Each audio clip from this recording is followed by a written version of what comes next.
Wall Street Memes Casino, I'm fine. and Sportsbook. Get a sign-up bonus of 200% up to $25,000 when joining today. Sign up now. Terms and conditions apply. Vote for IFL in this year's Sports Podcast Awards. Go to www.sportspodcastgroup.com and vote for us in Best Combat Sports Podcast and the Diverse Voices Awards categories. IFL Pod, available across all major streaming platforms now. Andrew McCART, IFL TV, delighted to be joined by Mr. Dave Coldwell. Dave, I'm just checking you're still in the country. You've not left? Yeah, no, I'm still here, man.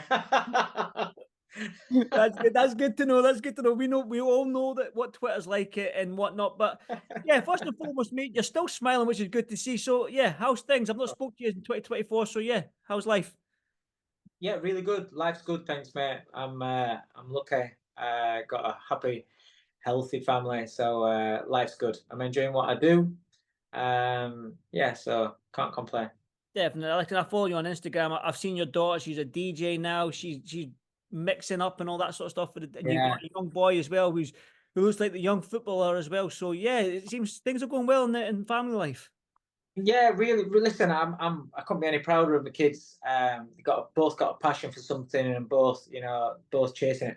Listen, all I can do is encourage and support and do what I can do to help them. And as long as they have a better life than me, that's all that matters, really. And you've got a good life, so if they better that, then that's all the much sweeter. But Dave, I just want to go back to last weekend, the Mayor Jonas card. Now, again, a lot of people ringside were saying to me it wasn't a robbery and stuff like that, but you felt the need to. In fact, you know what? I'll rephrase the question. You watched the fight live. You were there ringside, probably one of the best seats in the house. When that final bell went, what was your initial thoughts on who the winner would be? Well, I thought, I'll be honest with you, the reason why I went to, and I put my post out that I did was because I couldn't understand how when I was watching it, I didn't think I was so pro Jonas, to be honest, and I couldn't understand how that was the case, because I did feel as though it was a close fight, but I felt as though Mayo won it, or because I was looking at and I've seen how you've been at ringside and you can see a fight one way, but you have this vibe around ringside and you think, hang on a minute, I think I might have got this wrong, or this might go different to what you think. And that's why I said, perhaps I shouldn't have said it on air. I said I could see it being a draw. I never said this is a draw, but I said I could see this being a draw. But I felt as though it was a case of, on the night, I felt as though Michaela kind of like pulled away in the middle rounds. And I felt on the round 8 for me was a round where I just got it. They just started tearing off. I think it was 7. They started teeing off at each other. Round 8 was unbelievable. And I was just, what a fight. And as a fan, we don't score, so we don't have to score the round. Eye test, isn't it, really? So it's an eye test, but it's also, when you're not scoring a fight, everybody's at home.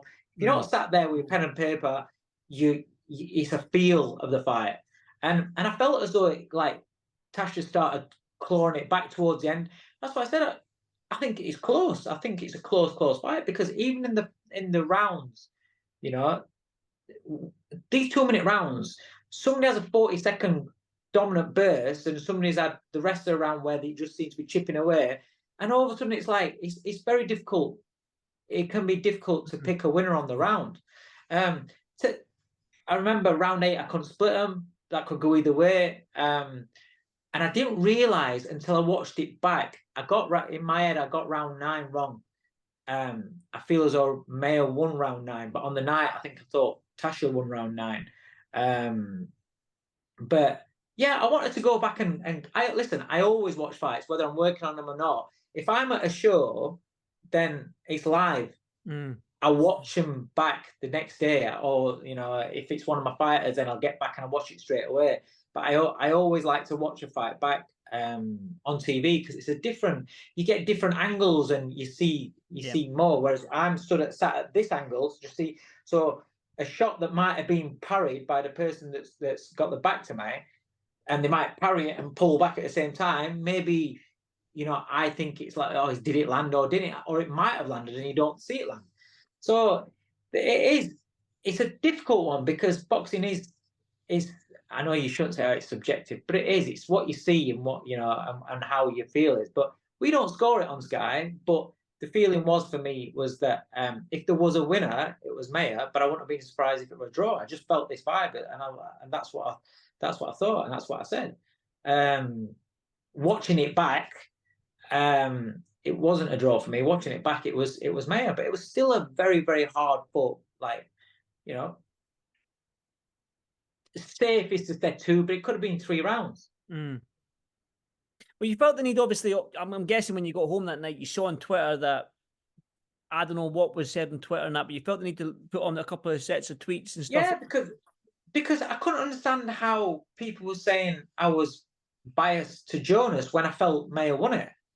So I was like, and I didn't, and I was sure that I was mentioning Mayer's work, and then when I watched it back, I was.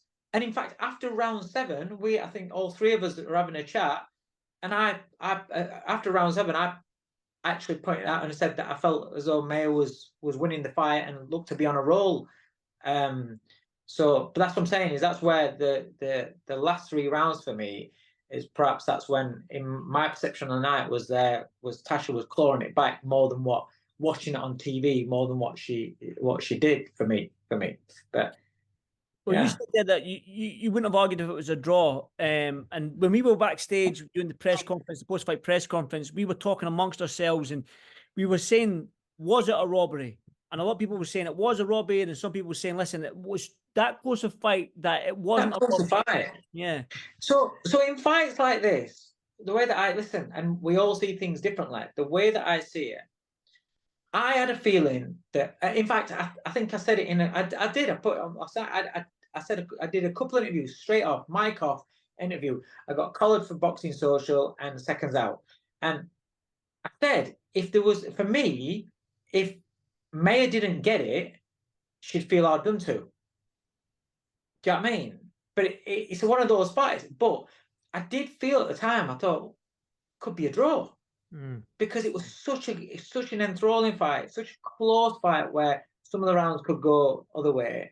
And so when I'm watching it live, I wouldn't have been surprised which way it went. But it is one of those fights that could go either way. It's not sitting on a fence. It's one of those fights that could go either way. On that night, what you see, the angle that you're at, that's why around ringside there was a lot of different perceptions there. But then when everybody watched it on TV, everyone was like, point blank robbery, this. I don't believe it was a robbery, but on TV, I watched it back and I can't find a way to give the fight to Tasha. But you're not scoring it from TV, and you're not watching it from TV. You're there in the arena. So and you get that a lot of times with fights. Do you know what I mean? You can miss things. You can, like I said, viewpoints. You just, whereas the cameras always, whether they're switching to camera A, B, C, there's always viewpoints on the shots, on the punches. That's their job in the truck, is to put the view, select the cameras, giving you the best view, so you see everything on TV. The best. So yeah, it is. That brings me on nicely to, obviously, I'm guessing you saw what Joe Gallagher said on Talksport, or you heard it, or you saw the quote. And I was actually, I always listen. Me and my boy, we listen to Talksport all the time, and I coming from the gym, I have it on radio, and then I'm in the kitchen and I've got it on. White and Jordan, I listen to it every day, and obviously just listening to Joe go on, and then he dropped that, and I was like, oh, okay, cool. Well, I'll get your response. Let me read the quote to you. It was sort of like he didn't know what the controversy was. He thinks the controversy was the 97-93 card to Mayer. That's where the controversy lies. Yeah, he thinks that's controversial, and there's that there's no way that can be. But yeah, it's not just me. You can go around and speak to so many boxing experts, people in the industry, and they all saw it as though Mayo won it wide.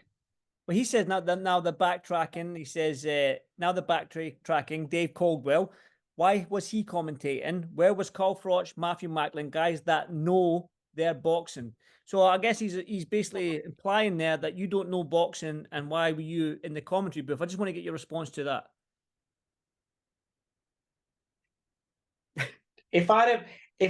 So let's address the backtracking. So the backtracking from the night. On the night, I said, if Mayo doesn't get it, she'd feel hard done to. On the night, I said, I felt it could be a draw. So I felt it could be a draw or Mayo wins it. I never once said I thought Jonas win it. I've gone back and I've watched it, which I don't listen. Everybody, if everybody's seen it different to me, I don't mind going back and thinking, have I got this wrong? Let me on. But I watched fights back anyway. But I purposely went back to see, okay, let me watch this and see if I've got it wrong. And when I've watched it, maybe I did get it wrong, because when I've watched it back, I've thought, oh, so it's still a close fight, but it's definitely a Mayo win for me. So I've backtracked, but from a draw to Mayo winning or a draw. So I'm backtracking by watching it on TV. I've gone to a close win for Mayo, a win for Mayo by a couple of rounds or so. So I've not backtracked massive. I never said, oh, Jonas has won this fight, clear, blah, blah, and then gone and watched it and go, no, Mayo's won that clear. That's a massive backtrack. So why do you think he said that promising? Why do you think he felt the need to mention and bring your name into it on Talksport? Because I didn't agree with his opinion. That's all it is. Listen, I haven't got a problem with people not agreeing with my opinion. This is what life is. And unfortunately, it's like you can believe something 100%. I don't doubt for a minute that's Joe's backing his fighter up. I ain't got a problem with that. He's doing what he has to do, right? But you can't be offended because somebody else doesn't share the same opinion. And you can't tell me that you have never watched a fight ringside and then gone and watched it on TV and saw it differently. Because if you are, you're talking shit. Because we've all done it. We've all seen fights differently. Sometimes we've perhaps thought we've just edged a fight, and then we go back and watch it. Actually, I'm going to be a bit harsh on my lad. It pissed it. It's won it a lot clearer. Sometimes you think that you've won the fight, and you go back and watch it, you think, got away one there, right? But listen, at the end of the day, Joe Gallagher's an unbelievably successful coach, right? I said that on the night, like when I was talking about him with his other fighters. He's an outstanding coach. Look at what he's done. Look at his body of work. Fantastic, unbelievable. But that doesn't change the fact that you can still get shit wrong yourself, and it doesn't change the fact that other people might not agree with you, and it doesn't change the fact that it's boxing. You can't. You're throwing darts, saying, oh, people that know boxing. Okay, Joe, I don't know anything about boxing. I'm quite happy for you to think of that, because your opinion of me ain't worth a wank. I don't really care. I genuinely don't really care, because at the end of the day, if I look back on my career to right from the beginning to where I am now and what I've done in the sport, I'm quite content. If I drop dead tomorrow, I can honestly say I've had a great ride. I'm quite happy. There's no bitterness in me. I'm not fussed. I've ticked my boxes. Do you understand? I've ticked my boxes. So because I'm happy, when I walk through the door, my kids love me, my missus love me, I have a good time at home, right? When I'm in the gym, I'm enjoying what I'm doing in the gym. When I'm working for Sky or whoever it might be, I love doing that shit. I'm quite content, mate. So regardless of what anybody else wants to say, do you not think I get shit on Twitter off of strangers and the people like that saying, oh, you're shit, you don't know what you're doing? Do you not think I get that? So what's Joe Gallagher? He's just somebody else, but he's coming from somebody that's very, very successful, but ultimately, it's still fucking really bitter. And it's still, I can't take criticism. I didn't criticize him or whatever. But if you're that successful and you've won awards, and fuck me, you're Hall of Famer and Ring Magazine Award, he's a legend of British boxing in terms of training fighters and his success that is accomplished, right? That shit's up there, right? Fucking hell. Just be happy, man, and fucking you don't need to throw darts. Do you know what I mean? But if he chooses to do that, does it bother me? Not really, because Joe don't like me. I don't like him. I don't give a fuck. If it come from somebody that liked me or somebody that I really liked, cared, gave a fuck about, then I'd be like, that's a bit fucking upsetting. Fucking hell. It's a bit. And I'd be upset about it. I don't give a fuck about him. So I've got no opinion. Difference is I could not give a fuck about you, or we could not get on, but I will still give you your dues. Joe Gallagher, great trainer. Fucking great trainer. You know, fucking done an amazing job with Tasha. When he won the title, I was saying, fucking, I've sent the silly prick fucking messages saying to him what great job he's done with his fighters. I don't give a fuck. And that's knowing that he's not my biggest fan. I don't care. I just find it really sad. I feel sad on his point that he's always Mr. Grumpy. It's like, mate, you've cracked it. You've absolutely smashed it. Just enjoy the ride, for fuck's sake. Do you know what I mean? It could all end tomorrow. Just enjoy the ride. Can't be. I've seen too many people be bitter in this life, especially in this sport. Bitterness, fucking hell, it makes you ill. Makes you ill. Be happy, chill. Fucking, it is what it is. You don't agree with me? Fucking, it could just come on and say, don't agree with him. Fucking hell. I think he's that wrong. I think he's wrong. Rah, rah. That's it. But I'm wounded. He thinks I'm shit and I know nothing. Fucking really wounded. I'm glad you're not wounded, because you're still smiling. I think it's honestly, I genuinely think it's sad. I've always kept a lid on it. I don't give a fuck now. He's come out and he said that publicly. I'm not an arse now, so I don't have to fucking just keep around. I'll say what I want now because I don't give a fuck. You feel like, obviously, you mentioned there that has this always been sort of like has there been a rivalry between the two of you, or has this just came out the blue? Why? Look at what he's done. What the fuck is the rivalry about? Look at what he's done. This is what I'm saying. I could get it if he was jealous of like Shane McGuigan or something like that. Young trainer on way up, smashing everything, winning fucking more titles than you and all that bollocks, right? I could get that if he was bitter with Shane McGuigan. What the fuck is he worried about little old me for? I'll tell you why. He doesn't like that I get opportunities on TV. He doesn't like it. He fucking that's where it is. Because it surely can't be anything to do with as a boxing coach. Well, look at what he's achieved.